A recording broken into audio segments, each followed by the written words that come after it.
You very much. On 29th of June 2024, at about 3:40, a female suicide bomber with a child wrapped on her back attacked a wedding party in Goza. 1 hour later, another female suicide bomber attacked a funeral party for the victims of the IED attack. An hour later, another teenager suicide bomber attacked a checkpoint where civilian JTF and some soldiers were fatally wounded. Now, this event should be taken in context. For the past 7 years, Goza has not experienced any form of terrorist attack. And terrorist attacks in Borno, Greater Borno, has reduced significantly. And as the governor said, all the 27 local government areas of Borno State are no longer under any influence of the Boko Haram insurgents.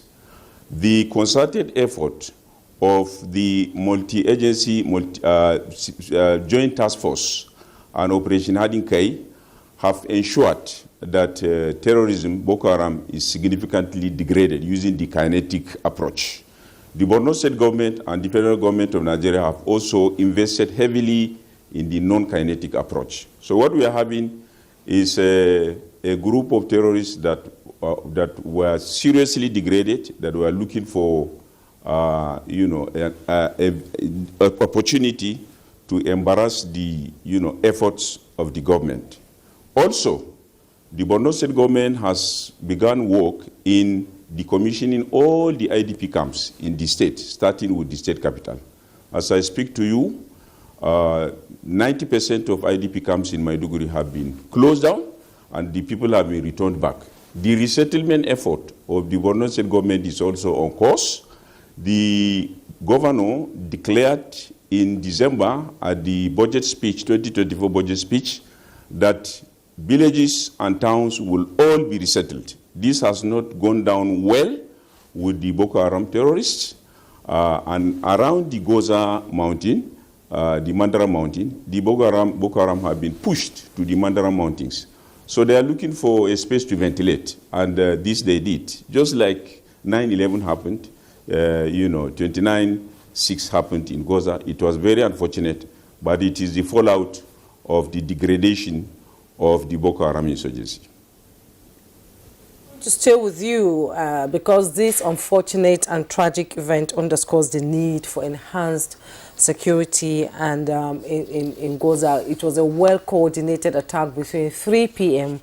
and 5 p.m. and they were all women, and the last one was a teenage girl. Now, can you tell us the current measures, being put in place to checkmate these attacks? Because you and I know we lived in Maiduguri, and we know how Boko Haram can coordinate an attack. But in a situation where there's resettlement of people in a place like Goza, and the Mandara Hills is giving them a place to hide, I would like to ask you one fundamental question. What happened to the civilian JTF that I know were there to, check people coming into town, check people going out, and the way they moved in this coordinated attack is like it used to be before? So what happened to the civilian JTF who used to keep an eye on occurrences like that in Borno State? We seem not to hear anything about them anymore.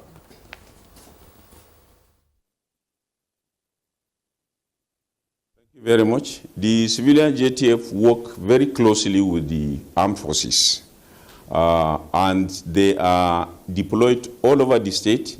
They are doing their job very well.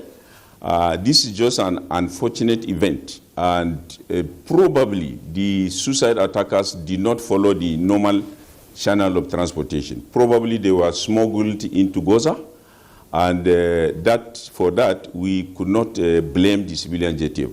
But I assure you that civilian JTF, their capacity has been increased. They undergo training, in warfare, in arms handling, and in checkpoint, management, and they are doing very well.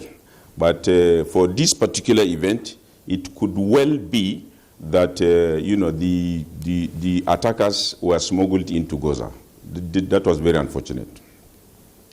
And given what has happened, how are you looking after those that are in the hospital and the others who may be injured around Goza? Thank you very much.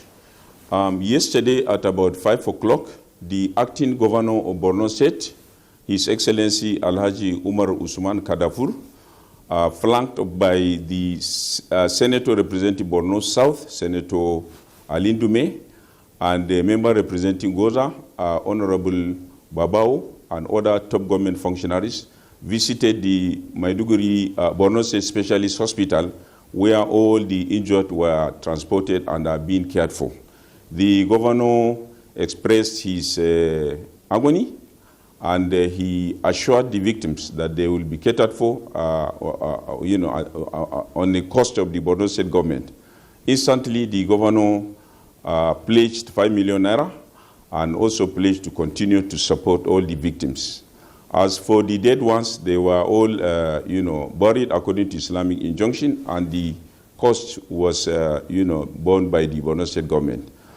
Immediately after the hospital visit, the governor and the acting governor and top government functionaries went round Maiduguri to visit the homes of the deceased and offered the government's condolences to the people. So as I speak to you, the governor, the acting governor, and top government functionaries are on a helter-skelter situation, going around and providing succor to the people.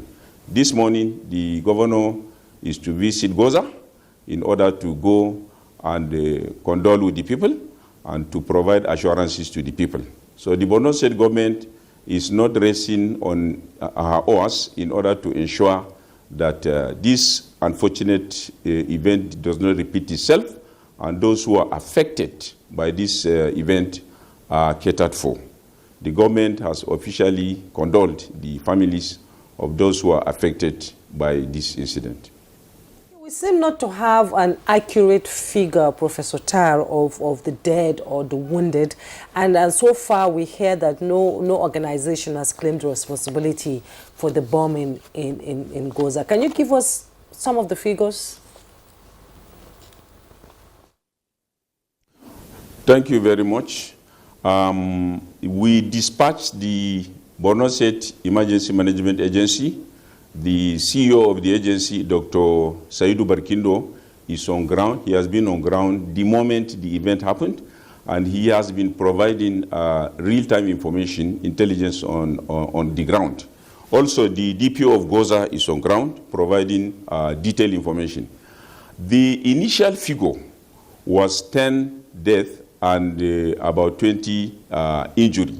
But this number keeps increasing, and we cannot tell for sure is the exact number until the final assessment is done.